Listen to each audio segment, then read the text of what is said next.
નમસ્કાર. આજે આપણે એક એવા પુસ્તકની થોડી ઊંડાણપૂર્વક વાત કરવાના છીએ જેને વોરન બફેટે પોતે કહ્યું છે કે રોકાણ પરનું અત્યાર સુધીનું શ્રેષ્ઠ પુસ્તક. ધ ઇન્ટેલિજન્ટ ઇન્વેસ્ટર, બેન્જામિન ગ્રેહેમનું. હા, એ જ.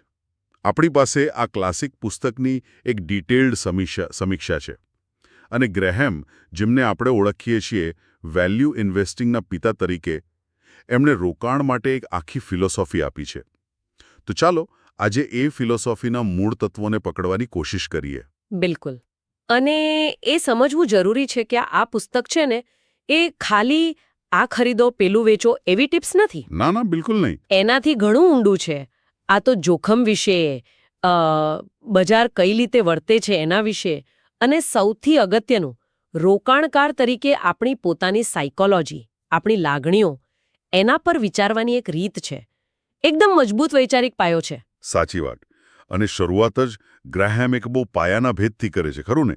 પેલો સમજદાર રોકાણકાર અને સટોડિયા વચ્ચેનો ફરક. હા, એક્ઝેક્ટલી.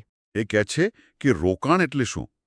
જેમાં તમે પૂરેપૂરું વિશ્લેષણ કર્યું હોય, તમારી મૂળ રકમ, એની સલામતીનું વિચાર્યું હોય અને એક વ્યાજબી એમ કે પર્યાપ્ત વળતરની આશા રાખો. બરાબર. અને બાકી બધું જે ખાલી ભાવ ઉપર નીચે થાય એના આધારે હોય એ સટ્ટો. અને આ જે નાનકડો દેખાતો ભેદ છે ને, એ ખરેખર બહુ મોટો છે. કારણ કે એના પર જ નક્કી થાય છે કે તમે બજાર સામે કઈ રીતે જુઓ છો, તમે રિસ્કને કઈ રીતે મેનેજ કરો છો. રોકાણકાર જોખમનું સંચાલન કરે છે, જ્યારે સટોડિયો એ તો ઘણીવાર જાણ્યા વગર જ જોખમને આમંત્રે છે. આ પોઈન્ટ પર જ ગ્રેહમનો પેલો ફેમસ આઈડિયા આવે છે, મિસ્ટર માર્કેટ. મને તો આ કલ્પના જ બહુ ગમે છે. હા, અદ્ભુત છે. વિચારો કે તમારો એક બિઝનેસ પાર્ટનર છે, મિસ્ટર માર્કેટ. પણ એ છે ને થોડો મૂડી છે. અચ્છા. દરરોજ તમારી પાસે આવે અને એના બિઝનેસનો હિસ્સો એટલે કે શેર એ ખરીદવા કે વેચવાની ઓફર કરે. ક્યારેક એટલો ખુશ હોય કે આસમાની ભાવ માંગે, અને ક્યારેક એટલો ગભરાઈ જાય કે સાવ પાણીના ભાવે વેચવા તૈયાર. હા, અને જુઓ, સમજદાર રોકાણકાર શું કરે? એ મિસ્ટર માર્કેટના આ મૂડ સ્વિંગ્સનો ફાયદો ઉઠાવે. બરાબર. જ્યારે પેલો મિસ્ટર માર્કેટ ડરીને સસ્તામાં શેર વેચતો હોય ને, ત્યારે એ ખરીદી લે. અને જ્યારે એ અતાર્કિક રીતે ઉત્સાહી થઈ જાય, એકદમ ઊંચા ભાવ આપવા તૈયાર હોય, ત્યારે વેચી દે. એટલે એની લાગણીઓ પાછળ દોડવાનું નથી. બિલકુલ નહીં. એનો ગુલામ નથી બનવાનો, એનો ઉપયોગ કરવાનો છે. પણ આના માટે જબરદસ્ત ભાવનાત્મક કંટ્રોલ જોઈએ, સેલ્ફ ડિસિપ્લિન. અને આ સીધું જ જોડાયેલું છે ગ્રેહામના બીજા બહુ જ મહત્વના સિદ્ધાંત સાથે, માર્જિન ઓફ સેફટી, સલામતીનું માર્જિન. આ શું છે ખરેખર? સાદી ભાષામાં કહું તો, કોઈ વસ્તુની જે સાચી કિંમત હોય ને, જેને ગ્રેહેમ આંતરિક મૂલ્ય કે ઇન્ટ્રિન્સિક વેલ્યુ કહે છે, એના કરતાં સારા એવા ઓછા ભાવે ખરીદવું, એટલે કે ડિસ્કાઉન્ટ પર. ગ્રેહામે પોતે જ સરસ ઉદાહરણ આપ્યું છે પુલનું. અચ્છા. કે જો કોઈ પુલ 30 ટન વજન ખમી શકે એ રીતે ડિઝાઇન કર્યો હોય, પણ તમે જાણો છો કે એના પર ફક્ત 10 ટનની ટ્રક જ ચાલવાની છે, તો એ જે વધારાની કેપેસિટી છે ને, એ છે માર્જિન ઓફ સેફટી. ઓકે, સમજાયું. રોકાણમાં પણ બસ આવું જ. જો તમારી ગણતરીમાં થોડી ભૂલ થાય અથવા કંઈક અણધાર્યું બને, માર્કેટમાં કટોકટી આવે, તો પણ તમે સુરક્ષિત રહો. એ તમારું નુકસાન સામેનું બફર છે. પણ પેલું આંતરિક મૂલ્ય નક્કી કરવું એ જ અઘરું કામ હશે ને? મતલબ બજાર ભાવ તો સામે દેખાય છે સ્ક્રીન પર, પણ કંપનીનું સાચું અંદરનું મૂલ્ય કેવી રીતે જાણવું? જુઓ, અઘરું તો છે જ. હું ના નથી કહેતી, પણ અશક્ય નથી. એના માટે જ તો મહેનત છે. કંપનીના ફંડામેન્ટલ્સ જોવા પડે. જેમ કે એની કમાણી કેવી છે, એના પર દેવું કેટલું છે, એની પાસે અસ્કયામતો કઈ કઈ છે, મેનેજમેન્ટ કેવું છે, ભવિષ્યમાં ગ્રોથની શક્યતાઓ કેવી છે. આ બધાનું ઊંડાણપૂર્વક વિશ્લેષણ કરવું પડે. ગ્રેહમ વારે વારે એ જ કહે છે કે રોકાણ એ મહેનતનું કામ છે, કોઈ જેકપોટ નથી. અને આ મૂલ્ય શોધી કાઢ્યા પછી પણ ધીરજ રાખવી પડે, કારણ કે બજાર ક્યારે એ મૂલ્યને ઓળખશે એ કોઈ કહી ન શકે. એટલે જ ગ્રેહમ રોકાણકારોને 2 પ્રકારમાં વહેંચે છે. એક છે રક્ષણાત્મક એટલે કે ડિફેન્સિવ, અને બીજા સાહસિક એટલે કે એન્ટરપ્રાઇઝિંગ. રક્ષણાત્મક એટલે કોણ? જેમને બહુ માથાકૂટ નથી જોઈતી, સ્થિર અને સલામત વળતર જોઈએ. બરાબર.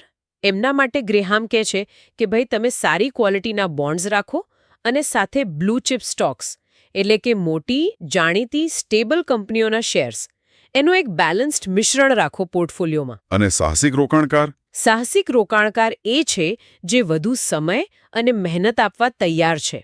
એવા રોકાણકાર કદાચ એવી કંપનીઓ શોધી શકે જેને બજારે અવગણી હોય, જે અંડરવેલ્યુડ હોય, અથવા કોઈ ખાસ પરિસ્થિતિમાં ફસાયેલી કંપનીઓ જેનાથી એમને વધુ વળતર મળી શકે. પણ એમાં જોખમ પણ વધારે. પણ વધુ જોઈએ, ભૂલ થવાની શક્યતા પણ વધારે રહે.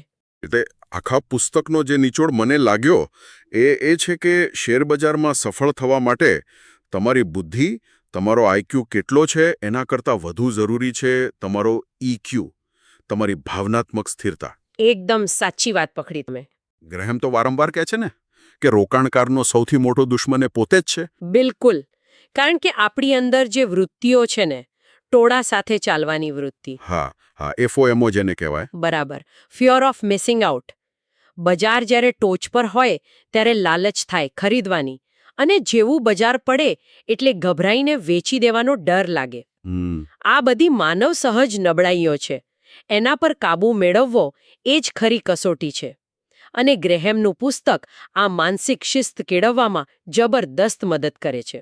અને પેલી જે લેટેસ્ટ આવૃત્તિઓ આવી છે જેસન ઝ્વેગ દ્વારા સંપાદિત, એમાં તો .com બબલ ફૂટ્યો એ કે પછી 2008ની નાણાકીય ઘટોકટી એવા આધુનિક ઉદાહરણો આપીને સમજાવ્યું છે કે ગ્રેહામના સિદ્ધાંતો આજે પણ એટલા જ લાગુ પડે છે. હા, કારણ કે આ સિદ્ધાંતો બજારની તેજી મંદીના ચક્કર પર આધારિત નથી. એ તો માનવ સ્વભાવ અને વેલ્યુએશનના જે પાયાના નિયમો છે ને એના પર આધારિત છે. એ શાશ્વત છે. તો મુખ્ય તારણો શું કહી શકાય જો કોઈને ટૂંકમાં યાદ રાખવું હોય તો? મુખ્ય તારણો: પહેલું, નુકસાન ટાળવા પર ફોકસ કરો. બજારને બીટ કરવાની કોશિશ ન કરો. બીજું, તમારા વિશ્લેષણને વળગી રહો, લાગણીમાં આવીને નિર્ણયો ન લો. ત્રીજું, હંમેશા માર્જિન ઓફ સેફટી રાખો. ચોથું, જે બિઝનેસ તમને સમજાય છે એમાં જ રોકાણ કરો. અને પાંચમું, બજારમાં ટાઈમિંગ કરવાનો પ્રયાસ કરવા કરતાં સમય વિતાવવો વધુ મહત્વનો છે. લોંગ ટર્મ ગેમ છે આ. ખરેખર આ પુસ્તક ખાલી પૈસા કમાવાનું નથી શીખવતું, પણ જીવનમાં પણ ધીરજ, શિસ્ત, તર્કબદ્ધ વિચારસરણી આ બધું કેટલું જરૂરી છે એ સમજાવે છે. કોઈ પણ વ્યક્તિ જે પોતાના નાણાકીય ભવિષ્ય માટે ગંભીર હોય એના માટે તો આ એક અમૂલ્ય ભેટ જેવું છે. અને આપણે વાત પૂરી કરીએ એ પહેલા એક વિચારવા જેવો પ્રશ્ન મૂકી જાઉં છું. આજનું બજાર જુઓ, કેટલું ઝડપી છે, ટેકનોલોજી ડ્રીવન છે. હા, બહુ અલગ છે.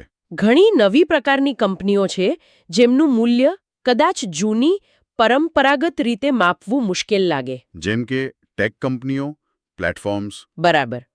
તો આવા સમયમાં ગ્રેહામના આ સનાતન સિદ્ધાંતોને આપણે કેવી રીતે લાગુ પાડી શકીએ? શું વેલ્યુની વ્યાખ્યા પોતે જ બદલાઈ રહી છે? આના પર વિચારવું ખરેખર રસપ્રદ રહેશે.